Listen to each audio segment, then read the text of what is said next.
यहाँ हम जानेंगे कि कलयुग की शुरुआत में कैसे माता भक्ति तो एक युवती के रूप में है, लेकिन उनके पुत्र ज्ञान और वैराग्य वृद्ध हो गए हैं।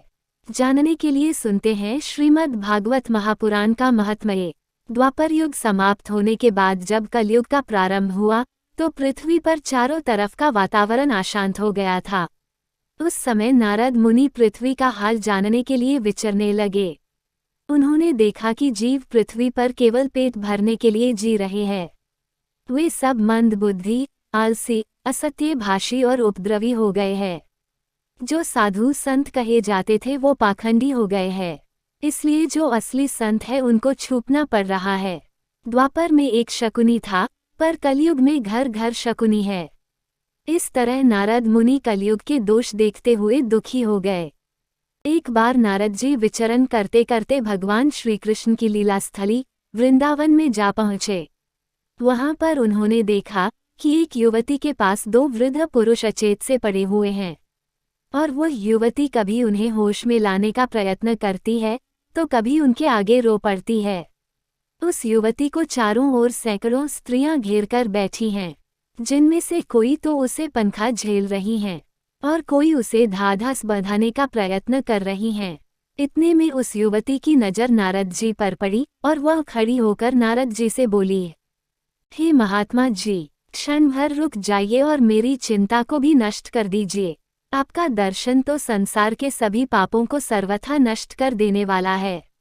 आपके वचनों से मेरे दुख की भी बहुत कुछ शांति हो जाएगी। मनुष्य का जब बड़ा भाग्य होता है तभी आपके दर्शन हुआ करते हैं। नारद जी ने पूछा, तुम कौन हो? युवती बोली, मेरा नाम भक्ति है। द्रविड़ देश में मैं उत्पन्न हुई, कर्नाटक में बड़ी, महाराष्ट्र में सम्मानित हुई और गुजरात में अंगभंग हुई। अब वृंदावन में आकर मैं थोड़ी पुष्ट हुई हूँ, लेकिन यहाँ आकर मेरे दोनों पुत्र ज्ञान और वैराग्य कलियुग के प्रभाव से वृद्ध होकर मूर्छित हो गए हैं। होना तो यह चाहिए कि माँ बूढ़ी हो और बेटे जवान, लेकिन ये तो उल्टा हो गया है। बेटे वृद्ध होकर मूर्छित पड़े हैं। कई उपाय करने पर भी इनकी मूर्छा नहीं टूटती। महाराज, आपके दर्शन से मेरे हृदय के ताप मिट रहे हैं। आप कुछ देर और रुकिए। संत के दर्शन से पातक नष्ट होते हैं, और पातक नष्ट होने से हृदय का ताप निवृत्त होता है। नानक जी ने भी कहा है, संत शरण जो जन पड़े सो जन उद्धरणहार। संत की निंदा नानका, बहुरी बहुरी अवतार। भक्ति नारद जी से प्रार्थना करती है, महाराज आप मेरे दुखों को निवृत्त कीजिए। तब नारद जी ने शपथ ली, यदि मैंने तुम्हारे पुत्रों का जागृत न किया और तुझे घर घर में हृदय हृदय में स्थापित न किया तो मैं भगवान का भक्त नहीं। देखो, सच्चे भगवत भक्तों का कैसा निश्चय होता है, कितनी हिम्मत होती है, कितना सामर्थ्य होता है उनके संकल्प में। एक सामान्य आदमी भी अगर दृढ़ संकल्प करता है कि मुझे ये शुभ कर्म करना है तो ईश्वर की सत्ता उसे सहयोग देती ही है, और देर सबेर वो उसे दैवी कार्य में सफल होकर ही रहता है। जिस कार्य से बहुतों का हित होता है, मंगल होता है, उस कार्य को करने का विचार यदि एक साधारण व्यक्ति भी अपने मन में ठान लेता है तो हजारों लाखों व्यक्ति देर सबेर उसके साथ सहयोग करने के लिए जुड़ जाते हैं। भक्त यह सदैव याद रखे कि मैं अकेला नहीं हूँ। सच्चिदानंद परमात्मा हमेशा मेरे साथ है। मेरे साथ उस परमेश्वर की सत्ता विद्यमान है। मैं अकेला नहीं हूँ, अनंत अनंत शक्तियाँ मेरे साथ हैं। एक साधारण सी लड़की भी यदि सत्कर्म करने की कोई बात ठान लेती है तो परिस्थितियां उसके अनुकूल होने के लिए बाध्य हो जाती हैं। बुद्ध के जमाने में एक बार श्रावस्ती नगरी में अकाल पड़ा। अकाल भी ऐसा कि बालक, बूढ़े एवं कमजोर आदमी अन्न के अभाव में मरने लगे। सेठों ने अपनी तिजोरियों को ताले लगा दिए, राज्यसत्ता ने भी हाथ ऊंचे कर दिए। ये सब देखकर बुद्ध को बहुत दुख हुआ। संत हृदय चुप कैसे रह सकता है? मुट्ठी भर अन्न के अभाव में लोग रोज मर रहे हैं और सेठों की तिजोरियां खुलती नहीं। धनवानों का धन यदि ऐसे अकाल के समय काम नहीं आया तो फिर वह धन किस काम का?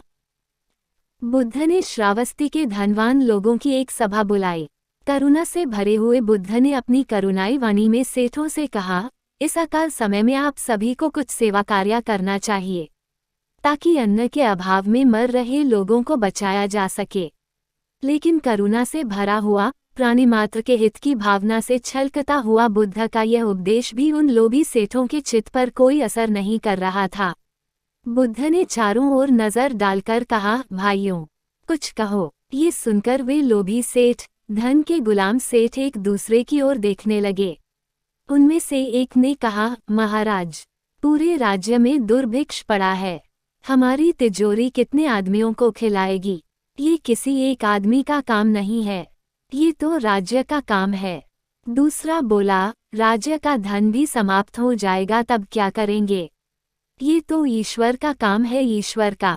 हम तो केवल प्रार्थना करें कि हे भगवान, अपने बंदों को अब तुम ही बचाओ, इसके अलावा हम कर ही क्या सकते हैं? कहते कहते सब सेठ वहां से एक एक करके खिसकने लगे। इतने में ही एक धनवान सेठ की कन्या सुप्रिया की आंखों से आंसू बहने लगे। बुद्ध की सभा में निराशा नृत्य करे उसके पहले ही उसने एक आशा की किरण जगा दी। उसने कहा, भांते, जो अन्न के अभाव में मर रहे हैं, अन्न के मोहताज उन गरीबों को, उन देशवासियों को मैं खिलाऊंगी। भांते, आप आशीर्वाद दें कि मैं इस कार्य में सफल हो सकूं।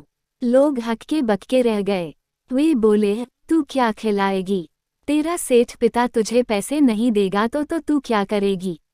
सुप्रिया, मेरे पिताजी पैसे नहीं देंगे तो कोई बात नहीं, मैं अपने हाथ में भिक्षा पात्र उठाऊंगी और घर घर भीख मांगकर भी अपने देशवासियों के मुंह में रोटी का टुकड़ा डालूंगी, उनके आंसू पोंछूंगी।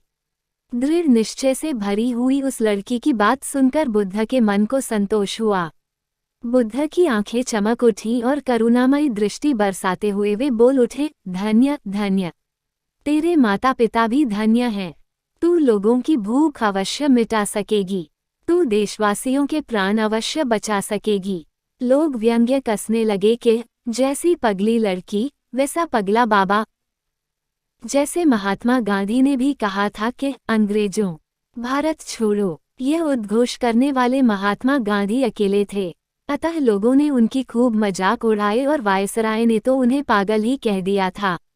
पूरी ब्रिटिश सरकार के आगे एक मोहनदास करमचंद गांधी बोलता है कि अंग्रेजों, भारत छोड़ो। लेकिन शुभ संकल्प में बड़ी ताकत होती है। जितना स्वार्थ रहित संकल्प होता है, उतनी ही परमात्मा की सत्ता उसके साथ जुड़ जाती है। तुम्हारे पास चाहे कुछ भी हो, मुट्ठी भर अन्न हो या जरा सा समय हो अथवा कम योग्यता हो, लेकिन यदि ईश्वर के नाते तुम उसे सत्कर्म में लगा देते हो तो वह अथाह अगाध हो जाता है। सुप्रिया ने दृढ़ संकल्प कर लिया था, अतः दूसरे दिन सुबह होते ही उसने अपने हाथ में एक भिक्षा पात्र उठाया और अपने माता पिता से बोली, मेरे हिस्से की रोटी तो आप मुझे देते ही हैं, अतः कम से कम वे ही रोटियां मुझे भिक्षा में दे दीजिए। लड़की का दृढ़ निश्चय देखकर पिता की आंखों में आंसू आ गए। माँ का हृदय भर आया। उन्होंने थोड़ी ज्यादा भिक्षा दे दी। 8-10 लोग भोजन कर सके इतनी भिक्षा दे दी। सुप्रिया वहां से चल पड़ी और दूसरे द्वारों पर गई। सुप्रिया को भिक्षा मांगते हुए देखकर अब सेठों का हृदय पिघलने लगा कि जो हमें करना चाहिए था वह कार्य यह एक नन्ही सी बालिका कर रही है। धिक्कार है हमारे लोभ को और धिक्कार है हमारे ऐसे वैभव को जो मानव जाति के काम न आए। तन मन धन से कीजिए निशिदिन पर उपकार। ये सद्भाव उनके मन में जाग उठा और सब सेठ लग गए अकाल राहत कार्य में। श्रावस्ती का अकाल दूर हो गया।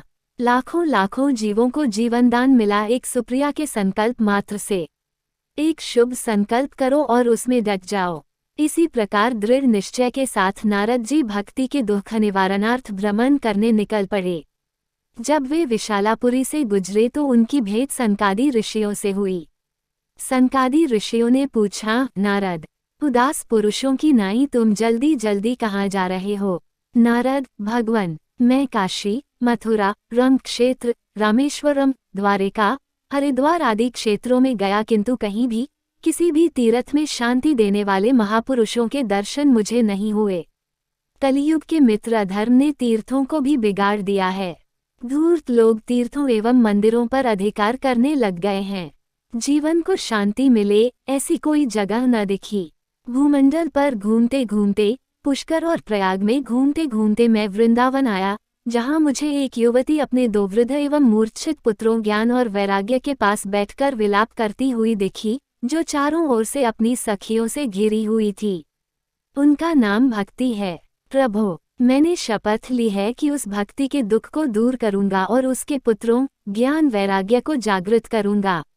मैंने कई मंत्रोच्चारण किए, वेद पाठ किया, कई बार उन्हें जगाया, लेकिन वे पुनः मूर्छित हो जाते थे। फिर आकाशवाणी हुई कि हे नारद, तुम उद्योग करो, तब तुम सफल होगे। किंतु महाराज, मैं कौन सा उद्योग करूं? आकाशवाणी ने कुछ स्पष्ट नहीं बताया। ज्ञान वैराग्य को जागृत करने के तरीके जानने के लिए मैं मठों, मंदिरों एवं आश्रमों आदि में घूमा, लेकिन उसका उपाय कोई नहीं बता सका। तब सनकादि ऋषियों ने कहा, भक्ति का दुख दूर करने का एक ही उपाय है कि कलयुग के दोषों को दूर करने वाली भगवत कथा सुनाई जाए, तभी ज्ञान और वैराग्य पुष्ट हो सकेंगे। अतः जो लोग भक्ति का रसपान करना चाहते हैं, उन्हें इस बात पर ध्यान देना चाहिए कि कलयुग के दोषों को दूर करने के लिए भगवत कथा सुने, जिससे ज्ञान वैराग्य पुष्ट हो सकें। सनकादि ऋषियों ने आगे कहा, श्रीमद् भागवत का पारायण किया जाए। उसके शब्द सुनने से ही ज्ञान और वैराग्य को बड़ा बल मिलेगा। इससे उनका कष्ट मिट जाएगा, अर्थात उनकी मूर्छा टूट जाएगी और साथ ही भक्ति भी पुष्ट होगी। जैसे सिंह की गर्जना सुनकर भेड़िए भाग जाते हैं, उसी प्रकार श्रीमद् भागवत की अनुगूंज से कलियुग के सारे दोष नष्ट हो जाएंगे। तब प्रेमरस प्रवाहित करने वाली भक्ति ज्ञान और वैराग्य को साथ में लेकर प्रत्येक घर और व्यक्ति के हृदय में क्रीड़ा करेगी। सनकादि ऋषियों की आज्ञा को शिरोधार्य करके देवर्षि नारद ने हरिद्वार में गंगा तट पर श्रीमद् भागवत कथा का आयोजन किया, जिसके फलस्वरूप ज्ञान वैराग्य जाग उठे एवं भक्ति पुष्ट हो गई। इतनी महत्ता है श्रीमद् भागवत के कथामृत का पान करने की। तभी तो श्रीमद् भागवत महात्म्य के विषय में स्वयं भगवान ने अपने श्रीमुख से ब्रह्माजी को कहा है, श्रीमद् भागवतम पुण्यमायुरारोग्य पुष्टिदम पठनाच्छर्वनद्वापि सर्वपापाः प्रमुच्यते। यह पावन पुराण श्रीमद् भागवत आयु, आरोग्यता और पुष्टि देने वाला है। इसका पाठ अथवा श्रवण करने से मनुष्य सब पापों से मुक्त हो जाता है।